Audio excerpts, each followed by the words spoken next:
Fala pessoal, professor Márcio Iacabe aqui com vocês para mais uma videoaula. Nesta videoaula sobre o treinamento de força, falaremos sobre o treinamento, dando continuidade, aliás, antes de mais nada, ao treinamento de força nas diversas populações. Desta vez iremos abordar o treinamento de força para gestantes. Portanto, nossos objetivos serão desenvolver as capacidades interpretativas de artigos sobre o treinamento de força, elaborar programas de treinamento de força baseado em evidência científica, além de compreender a importância do treinamento de força para gestante. Eu sou o professor Márcio Iacabe, concentre-se na aula e vamos lá. Muito bem, pessoal, então o treinamento de força muscular para gestante tem sido uma prática bastante comum, né? Até há pouco tempo atrás, até uma década atrás, pouco se falava em treinamento de força para gestante. Mas, apesar disso, onde o treinamento de força atualmente ele está presente na vida das gestantes, existem algumas dúvidas a respeito dos exercícios mais adequados. Além disso, o controle das variáveis, como frequência semanal, volume de treinamento, além da intensidade, que ainda são muito questionáveis e carecem de mais estudos. Além dessa percepção, existem algumas alterações e os profissionais que atuam nesta área precisam compreender as alterações fisiológicas, estruturais, psicológicas, que fazem com que as gestantes necessitem de maior atenção na prescrição da carga de treinamento. Muito bem, então o nosso objetivo desta aula é exatamente passar algumas alterações físicas, morfológicas, fisiológicas, para que possamos compreender todo este caminho antes de falar em prescrição de treinamento de força para gestante. Muito bem, quero começar falando sobre o aspecto nas primeiras semanas ali, por volta ali da 18ª, ali aproximadamente 4 meses, não é nem início, né? A primeira fase aí, quase a primeira metade da gestação, então aproximadamente ali 18ª semana, onde o útero cresce devido à hipertrofia das células musculares, aumenta a quantidade total do tecido elástico e o número de vasos sanguíneos, também aumentando o fluxo sanguíneo em 10 vezes mais do que não gestante, fora do período gestacional. O colo uterino se torna mais vascularizado e ocorre maior secreção do muco para proteger o feto aí de bactérias ou rompimento mecânico.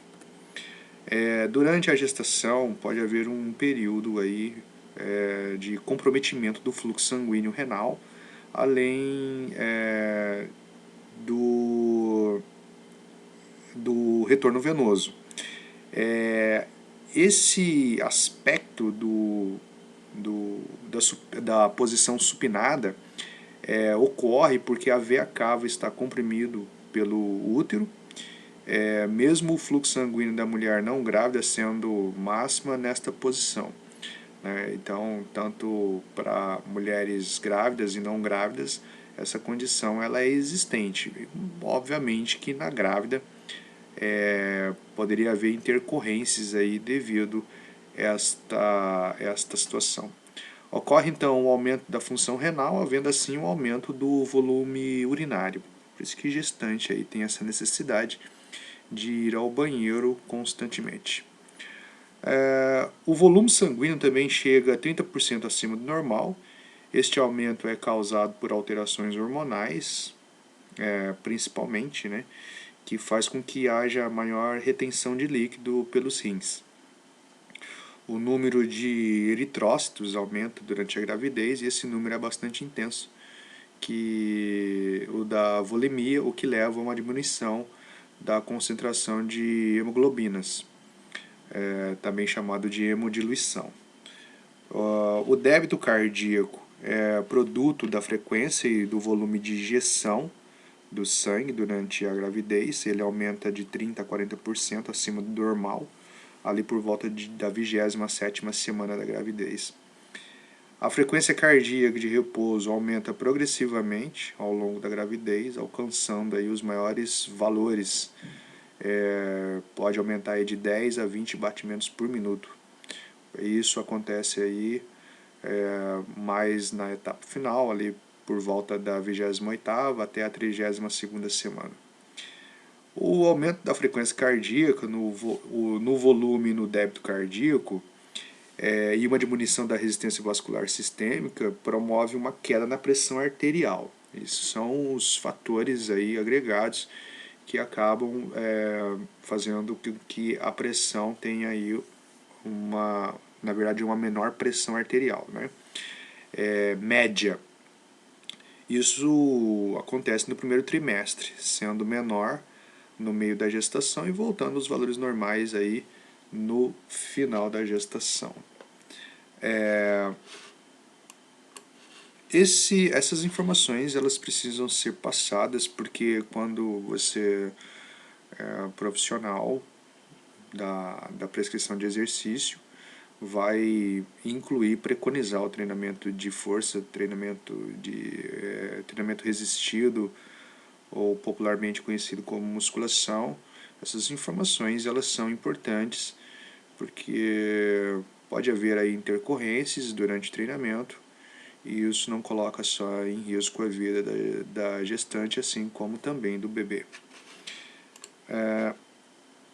Outra condição são as alterações do sistema respiratório. Devido ao aumento do metabolismo durante a gestação e as necessidades nutricionais do feto, o consumo de oxigênio aumenta ao longo da gravidez, alcançando valores de 20% a 30% acima dos valores não grávidas.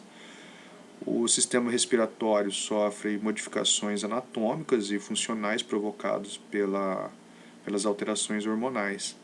O diafragma se eleva até aproximadamente 4 centímetros, mas não ocorre diminuição do volume da caixa torácica, porque há um aumento aí de 5 a 7 centímetros na circunferência do tórax, né, provocado aí por um relaxamento das articulações costais. Então, apesar da elevação do diafragma pelo volume abdominal, né, pela situação do período gestacional, essa movimentação aumenta provavelmente devido à diminuição do tônus da musculatura abdominal, o que permite aí a maior ventilação. Então, isso não é motivo para as alterações do sistema respiratório. No entanto, durante a prática de exercício, obviamente aí que em intensidades maiores pode provocar aí uma hipóxia e isso gerar um desconforto para o bebê durante o treinamento. São bastante frequentes também na gestante as náuseas, vômitos, preferência por determinados alimentos, constipação, azia, hemorroidas, dores abdominais, etc. Essas alterações elas surgem em função das alterações hormonais também, ou podemos atribuir também as adaptações estruturais ao feto. Ocorre diminuição do tônus do esfíncter esofágico inferior, neste caso, aumento da contração não peristáltica da parte distal do esôfago e a azia causada possivelmente por alterações nas concentrações de progesterona, que acabam aumentando aí neste período. As concentrações dos hormônios, pegando o gancho já que boa parte das alterações ocorre no sistema endócrino, esses hormônios está aumentado durante a gravidez, como a tiroxina, os hormônios adrenocorticais, os hormônios sexuais, enfim. E como consequência, o metabolismo basal da gestante aumenta cerca de 15% durante a segunda metade da gravidez. Esse metabolismo, se tratando da proteína, aumento devido à demanda exercida pelo aumento do crescimento tecidual, por exemplo, o útero, as mamas, A expansão do plasma provoca o aumento da concentração da insulina e da glicose sanguínea, esta reduzida para uma dada carga de insulina, óbvio. O limite de tolerância renal para a glicose é reduzido durante a gravidez devido ao aumento da taxa de filtração glomerular. Este fato pode provocar, por exemplo, a glicosúria, né, em níveis baixos de açúcar no sangue, quando em jejum, o que favorece o aparecimento, aí, o surgimento da diabetes gestacional. Maior quantidade de gordura é armazenada, o aumento dos níveis de ácidos graxos livres gera um efeito anti-insulina, por interferir aí com o uso periférico desse hormônio. A progesterona pode restabelecer um termostato de gordura no hipotálamo. O armazenamento de gordura está relacionado a um mecanismo de fonte energética para a mãe e para o feto, né, em períodos de inanição ou de extremo esforço.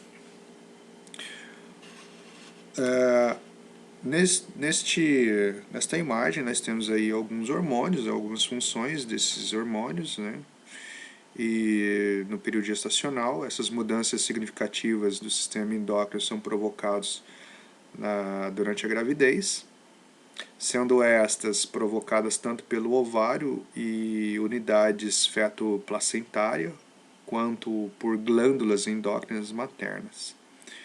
A placenta forma grandes quantidades de gonadotropina, coriônica humana, que é o beta-HCG, o estrogênio, além da progesterona, a somatotropina, coriônica humana, e vamos falar um pouco de cada um delas, né?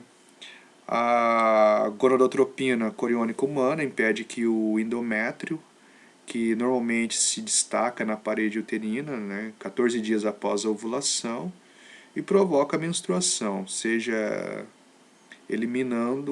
impedindo assim que a gravidez seja impedida. A secreção do estrógeno pela placenta aumenta em até 30 vezes até o final da gravidez e são formados quase que inteiramente por compostos esteroides androgênicos, formado tanto pelas glândulas adrenais maternas quanto pelas glândulas adrenais do feto também. A secreção de progesterona é aumentada em até 10 vezes durante a gravidez e tem por função aí nutrir o embrião na sua fase inicial de desenvolvimento, diminuir a contratilidade do útero, impedindo a contração uterina e também o aborto prematuro. A progesterona também durante a gravidez ajuda o estrogênio a preparar as mamas para a lactação. A somatotropina coriônica humana induz o desenvolvimento parcial das mamas e em alguns casos provoca também a lactação. Também tem ações semelhantes ao hormônio do crescimento, que é o famoso GH, promovendo a formação de tecidos proteicos.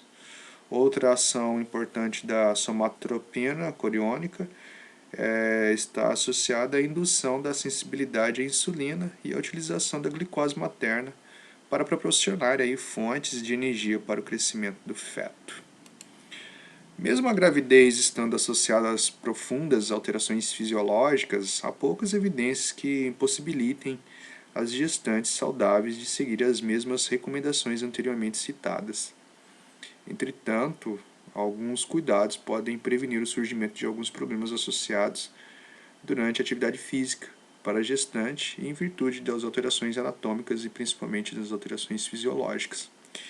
Os ajustes fisiológicos provocados durante a prática de treinamento de força dependem de fatores como idade, massa corporal, estatura, a musculatura utilizada na atividade, a intensidade, o tempo do exercício, posição corporal, ambiental também, relacionada ao clima, temperatura, altitude, além do estado nutricional. Essas adaptações crônicas na função fisiológica provenientes das atividades físicas podem trazer muitos benefícios aí, tanto para a gestante quanto para o feto. Neste quadro, nós temos aí catalogado uma fonte lá em 2000 de Leitão e Colaboradores, que foi adaptada por Martim em 2009 e readaptado por Azevedo em 2011. Então esses são inúmeros benefícios aí, conforme mostra neste quadro, os benefícios da musculação no período gestacional, como controle ponderal, redução de dores, melhora do retorno venoso, aumento do fluxo sanguíneo placentário, redução dos sintomas decorrentes da gravidez, recuperação pós-parto mais rápida, redução do estresse cardiovascular, melhora da postura, melhora da autoimagem, a redução da ansiedade, manutenção da força muscular, melhora da flexibilidade, além da redução da gordura intraabdominal. Alguns aspectos importantes devem ser pesquisados no que diz respeito às respostas fisiológicas maternas percebidas durante o treinamento de força, tais como o consumo de oxigênio, a circulação, respostas cardiovasculares, respiração, alterações hormonais, temperatura do corpo, gasto energético, capacidade de trabalho, além das respostas fetais e placentárias. Outros fatores importantes e que promovem diferentes adaptações estão relacionados ao tipo da atividade, o que a gestante é submetida, a intensidade, o tempo, a via de utilização energética da atividade, dentre outros fatores. Então, é importante que tanto o profissional quanto a gestante saibam aí a importância da prática do treinamento de força, dos seus benefícios, mas que também requer aí sempre alguns cuidados. Nesta outra imagem, de acordo com Paiva e Fonseca, né, são dois estudos, resumidamente, há alguns sintomas que são um tipo de sinal de alerta para todos os profissionais, tanto profissionais e gestantes, para a prática segura das atividades e durante e após o exercício. Qualquer um desses sintomas ocorre, se ocorrerem, na realidade, é necessária a interrupção imediata e o encaminhamento para avaliação médica, como sangramento vaginal, dispneia, tontura, cefaleia, dor torácica, fraqueza muscular, dor ou edema nas panturrilhas, possibilidade de tromboflebite, a diminuição da movimentação fetal e perda de líquido amniótico. Essas condições devem ser atentamente observadas, relatadas e procurar aí o médico. Houve um estudo em 1999 por Pontes, onde analisou respostas cardiovasculares durante os exercícios isométricos em grávidas com intensidade relativas entre 30% a 50% de uma repetição máxima, em pequenos e grandes grupos musculares. E esse estudo verificou o aumento da frequência cardíaca, da pressão arterial sistólica, da pressão arterial diastólica e pressão arterial média quando realizado exercício para grandes grupos musculares, isso independente da intensidade. Não havendo alterações em nenhuma das variáveis analisadas para o grupo que realizou exercício isométrico com intensidade menor, aí, que foi o grupo do 30% de um RM. Durante o exercício existe uma contínua captação de glicose, isso pelo músculo, independente da insulina, que já foi estudado em outra ocasião, favorecendo também a liberação da glicose pelo fígado, ali o glicogênio hepático, né, além das funções dos fenômenos de glicogenólise e glicogênese. E também dos ácidos graxos do tecido adiposo, no processo de lipólise, que chamamos. E para que isso aconteça, ocorre o aumento da atividade simpatoadrenal e neurohumoral, provocando a redução plasmática da insulina e o aumento da norepinefrina, a epinefrina, o cortisol, o glucagon e também o hormônio do crescimento. Não sei se vocês tiveram a sensibilidade de entender que o exercício tem uma certa relação íntima com a liberação, a secreção de alguns hormônios. Isso pode também trazer inúmeros benefícios tanto para a saúde da gestante quanto para a saúde do bebê.